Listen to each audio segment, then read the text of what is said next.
이거 하나만 보고 가. SK하이닉스가 지난 4월 23일 1분기 영업이익 37조 6,103억 원, 영업이익률 72%라는 사상 최대 실적을 발표했어. 전년 대비 405%, 전분기 대비 96% 폭증이야. 그런데 4월 25일 종가가 122만 5천 원이었어. 52주 신고가가 126만 7천 원이니까 신고가에서 약 3% 아래에서 멈춰 있는 거야. 여기서 이상하지 않아? 영업이익이 5배 가까이 뛰었는데 주가는 신고가 코앞에서 못 가고 있어. 시장이 좋은 실적을 인정 안 한 걸까? 아니면 시장은 우리가 모르는 뭘 보고 있는 걸까? 오늘 머니카페의 종목 분석 시리즈야. 결론을 던지는 게 아니라 어떻게 봐야 하는지 사고 과정을 같이 따라가는 거야. 1년 뒤엔 이 프레임으로 어떤 종목이든 여러분이 직접 분해할 수 있게 되는 게 목표야. 오늘 딱 네 파트야. 첫 번째, 사상 최대 실적의 진짜 크기. 두 번째, PER이 싸 보이는 이유와 그게 함정인 진짜 이유. 세 번째, 시장이 지금 어디를 의심하고 있나? 네 번째, PBR로 다시 보는 진짜 가치와 매일 봐야 할 변수 5개. 끝까지 따라와. 먼저 1분기 숫자부터 짚을게. 매출 52조 5,763억 원, 영업이익 37조 6,103억 원, 순이익 40조 3,459억 원이야. 매출은 분기 기준 사상 최초로 50조 원을 돌파했고 영업이익률은 72%로 창사 이래 최고치야. 영업이익률 72%가 어느 정도 수준인지 감이 잘 안 올 거야. 비유로 풀어볼게. 동네 옷가게가 10,000원짜리 옷 한 벌을 팔았어. 보통 옷가게는 임대료, 인건비, 물류비 다 떼고 1,000원 남기기도 빡세. 근데 SK하이닉스는 10,000원짜리를 팔아서 7,200원을 영업이익으로 남기는 거야.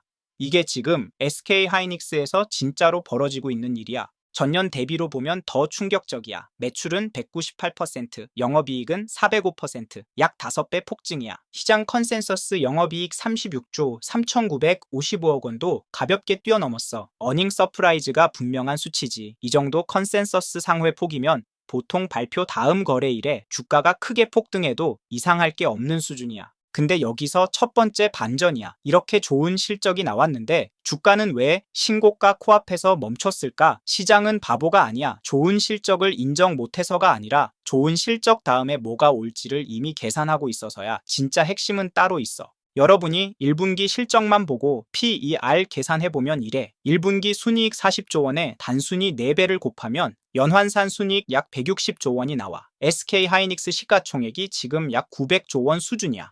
160조 원을 900조 원으로 나누면 PER이 약 5배 조금 넘는 수준이야.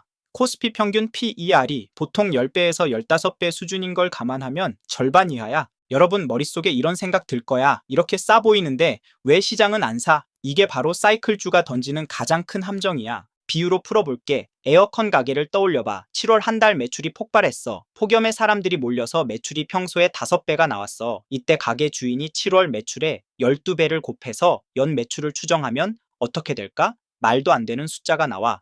10월부터는 에어컨 안 팔리는 거 다 알잖아. 메모리 반도체도 똑같은 사이클 산업이야. 1분기 실적이 정점일지도 모르는데 그걸 단순히 4배 곱해서 연환산 PER을 계산하는 건 7월 매출의 11을 곱하는 거랑 본질이 똑같아. 같은 함정이 지금 메모리 종목에서 작동 중이야. 사이클주는 단기 실적이 정점일 때 PER이 가장 싸 보여. 분모인 이익이 가장 클 때니까. 그런데 시장은 이걸 알고 있어. 그래서 사이클 정점에 가까울수록 시장은 PER 멀티플 자체를 깎아버려. 이익이 더 늘어도 그만큼 더 비싸게 쳐주지 않는 거야. 이게 두 번째 반전이야. 시장은 이미 이걸 알고 있다는 뜻이야. 증거가 있어. 하나증권은 SK하이닉스 2026년 연간 영업이익 추정치를 기존 대비 47% 올려 232조 원 수준으로 잡았어. 시장 컨센서스 약 177조 원도 크게 상회하는 수치지. 그런데 같은 시점에 하나증권이 적용한 멀티플은 오히려 하향됐어. 즉 이익은 더 늘 거라고 보지만 그걸 더 비싸게 쳐주진 않겠다는 게 시장의 메시지야. 이게 사이클주에서만 보이는 독특한 현상이야. 일반 성장주는 이익이 늘면 멀티플도 같이 올라가는데 사이클주는 정점에 가까울수록 정반대로 움직여. 그럼 시장은 지금 정확히 뭘 의심하고 있을까? 하나는 메모리 사이클 자체야. 메모리는 자본 집약적 제조업이라는 본질적 사이클에서 완전히 벗어나지 못해. HBM3E 같은 고난도 공정이 가격 조정 속도를 늦출 뿐이지 결국 재고가 누적되면 가격이 떨어지는 구조야. SK하이닉스가 1분기에 ASP, 즉 평균 판매 가격이 D램은 60% 중반, 낸드는 70% 중반 뛰어서 이 실적을 만들었어. 가격이 핵심이었다는 뜻이야. 그런데 가격이 영원히 오를 순 없잖아. 시장은 이 가격이 언제 꺾일지를 보고 있어. 두 번째 의심은 더 구조적이야. AI 데이터 센터 빅테크들의 투자, 즉 CSP 캐펙스가 언제 둔화될지에 대한 우려야. 마이크로소프트, 구글, 메타, 아마존 같은 빅테크들의 매출 대비 캐펙스 비율이 과거 평균 10% 수준에서 지금 30% 이상으로 뛰었어. 이게 영원히 지속될 수 없다는 게 핵심이야.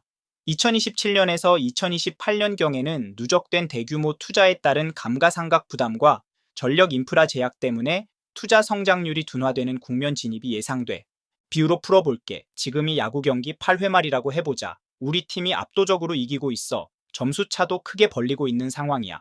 그런데 9회가 한 이닝으로 끝날지 아니면 연장으로 길어질지 아무도 몰라. 점수 차가 클수록 시장은 이미 가격에 그걸 반영해놨어. 추가로 살 사람들은 점수채 베팅하는 게 아니라 9회가 얼마나 길어질지에 베팅하는 거야. 같은 구조가 지금 SK하이닉스 주가에서 작동하고 있어. 여기서 세 번째 반전이야. 그래서 진짜 봐야 할 지표는 PER이 아니라 PBR이야. 이익은 사이클 따라 출렁이지만 공장과 설비 같은 본질 자산 가치는 사이클이 꺾여도 남아있거든. 사이클주는 PER로 비싸 보일 때 진짜 싸고 PER로 싸 보일 때 오히려 위험할 수 있어. 이걸 PBR이 잡아줘. PBR이 뭐냐? 주가를 주당 순자산 가치로 나눈 거야. 회사가 가진 공장, 설비, 재고, 현금 같은 자산이 분모야. 사이클 따라 분기마다 출렁이는 이익보다 훨씬 안정적이지. PER은 단기 실적이 만든 환상이라면 PBR은 회사의 본질 가치를 보는 도구야. 비유로 풀어볼게. 친구가 카페를 차렸어. 올해 장사가 잘 돼서 1년에 1억을 벌었어. PER로 보면 그 카페 가치는 그 1억의 몇 배냐를 따지지. 그런데 내년에 매출이 절반으로 떨어지면 PER이 2배로 뛰어. 똑같은 카페인데 말이야. PBR은 달라. 카페의 매장, 인테리어, 커피 머신, 임대 보증금 같은 자산을 본 거니까 단기 매출이 흔들려도 가치 평가가 크게 변하지 않아. 이게 사이클 산업을 보는 더 안전한 도구야.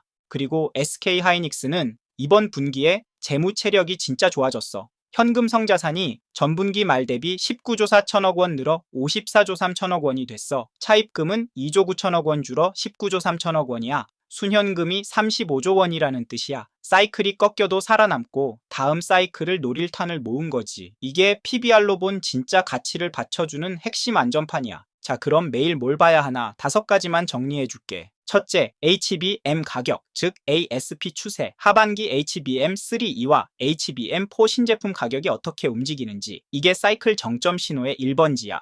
둘째, CSP 빅테크들의 케이펙스 가이던스. 마이크로소프트, 구글, 메타, 아마존이 다음 분기 실적 발표에서 케이펙스를 유지하는지 줄이는지가 핵심이야. 메모리 수요의 진짜 선행 지표거든. 셋째, 디램 현물가 추이. 매주 발표되는 현물가가 계약가보다 먼저 움직여. 현물가가 꺾이면 계약가가 따라와. 넷째, SK하이닉스 재고 회전 일수. 분기마다 발표돼. 이게 길어지면 수요가 식고 있다는 뜻이야. 다섯째, 메모리 ASP 분기 변동률. 1분기에 디램 60% 중반, 낸드 70% 중반 뛰었는데 이게 둔화되는 시점이 사이클 변곡점이야. 정리할게. 하나, SK하이닉스 1분기 영업이익 37조 원, 영업이익률 72%는 사상 최대 실적이 맞아. 시장이 인정 안 한 게 아니야. 둘, 단순 PER이 5배 조금 넘는 수준으로 싸 보이는 건 사이클주의 함정이야. 이익이 정점일 때 PER이 가장 싸 보여. 시장은 이걸 알고 있어서 멀티플 자체를 깎고 있어. 셋, 사이클주는 PER 대신 PBR로 봐야 본질 가치가 보여. SK하이닉스 순현금 35조 원이라는 재무 체력이 사이클 꺾여도 살아남는 진짜 안전판이야. 시나리오로 정리하면 세 갈래야. 시나리오 A는 사이클이 길어지는 경우야. CSP 케이펙스가 유지되고 HBM 가격 강세가 지속되면 신고가 126만 7천 원 돌파 시도 가능성이 열려. 시나리오 B는 이익은 더 늘지만 멀티플 하락이 그만큼 빠른 경우야. 신고가 박스권에서 횡보하는 그림이지.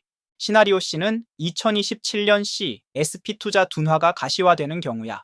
의미 있는 조정이 올 수 있어. 투자자 유형별로 짚을게.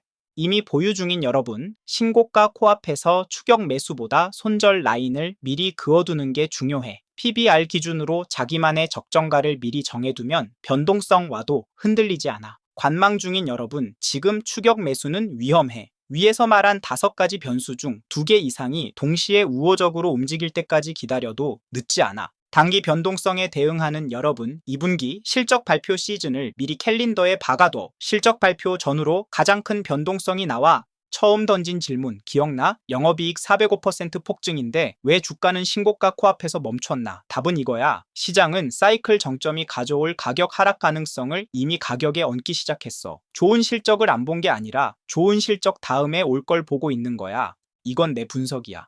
최종 판단은 여러분이 직접 해. 틀릴 수도 있어. 투자 결정 전에 꼭 한 번 더 확인해봐. 여러분은 어느 시나리오에 가장 무게를 두고 있어? 그리고 5가지 변수 중 가장 중요하다고 보는 게 뭐야? 댓글로 던져줘. 내일은 SK하이닉스와 함께 봐야 할 또 다른 메모리 종목 삼성전자를 같은 프레임으로 분해해 볼게. 도움됐으면 좋아요 한 번씩 눌러줘. 머니카페 알림 설정해두고 같이 가보자.